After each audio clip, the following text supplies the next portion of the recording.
In a world full of choices and decisions, we often believe that we are rational beings, carefully weighing pros and cons before taking action.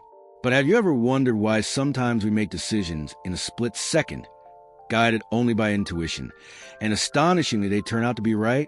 Or why, in other situations, even with all the data and careful analysis, we still make puzzling mistakes? Thinking, Fast and Slow by Daniel Kahneman, Nobel Prize winning psychologist, offers a profound key to unlocking these mysteries of the human mind. This is not just an academic book, but a fascinating journey into understanding ourselves. Why we think the way we do, why we act the way we do, and why we sometimes deceive ourselves. Kahneman introduces readers to a deceptively simple but transformative concept: the existence of two modes of thinking, what he calls System 1 and System 2. Imagine that in your brain, two characters are constantly at work. System 1 is fast and instinctive. When you see an angry face, you instantly know the person is upset. That's System 1 at play. It is quick, intuitive, automatic, and often reliable in familiar or survival-related situations. In contrast, System 2 is the slow, deliberate analyst. It takes over when you need to solve a complex multiplication problem or carefully weigh multiple options. System 2 requires focus, energy, and time. The catch is that while we like to think we operate mostly with System 2, rational, logical, cautious, the truth is that System 1 is in control most of the time.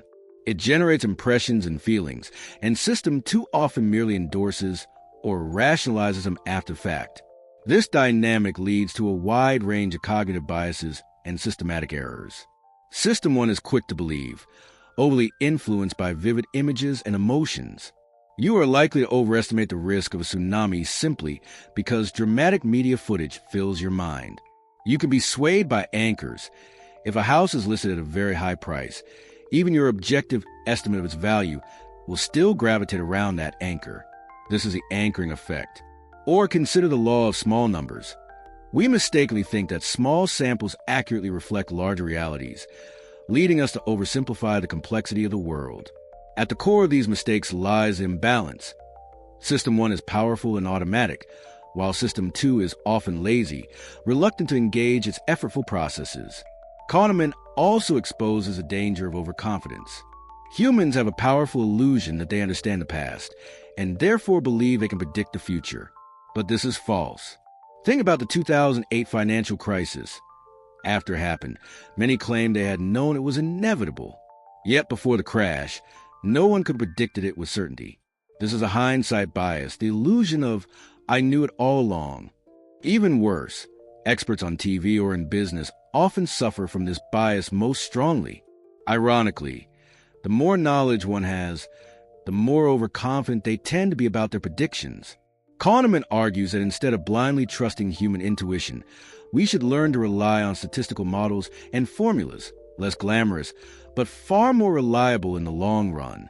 A central pillar of the book is prospect theory, which Kahneman and Amos Tversky developed as a more realistic alternative to classical economic theories. Unlike Bernoulli's model, which assumes people rationally weigh risks and rewards, prospect theory demonstrates that people judge outcomes relative to a reference point and are highly sensitive to losses. Losing $100 hurts far more than gaining $100 brings joy.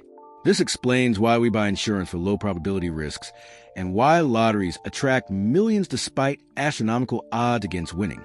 Prospect theory helps explain real-world economic behavior that often looks irrational through the lens of pure mathematics.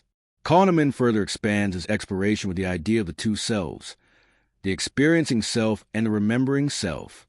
They are not the same, and they are often in conflict.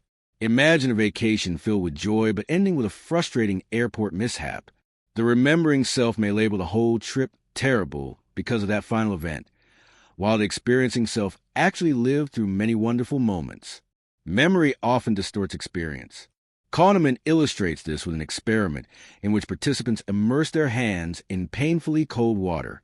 Surprisingly, many chose to repeat the longer, more painful version of the trial, simply because the ending was slightly less unpleasant. This shows how memory, not actual experience, often dictates our future choices, sometimes leading us to repeat mistakes. So what lessons can we draw from this journey into the mind? First, we must accept a fundamental truth. Humans are not fully rational. Our brains are designed for speed and survival, not flawless reasoning. Recognizing the roles of System 1 and System 2 allows us to pause and be more mindful when making important decisions. Instead of relying only on gut feelings, we can deliberately engage System 2, ask questions, check facts, and slow down. Second, we must beware of overconfidence. Whether we are experts or lay people, none of us can predict the future with certainty. Embracing uncertainty makes us more flexible and humble in our judgments. Third, we should pay attention to the difference between experience and memory. Do not let a single negative moment overshadow an entire journey of positive experiences. Kahneman himself admits that the book will not turn us into perfect decision makers, because perfection is impossible. His goal is more modest, but equally valuable, to help us become better critics. By learning to recognize when we or others are falling into the traps of System 1, we can avoid unnecessary mistakes. Awareness itself is power, and awareness allows change. So, are you ready to observe your own mind more closely, to notice when you're thinking fast and when you need to slow down? Thinking fast and slow is not just a book. It is a mirror that reflects how our minds work, offering insight into ourselves and empathy for others.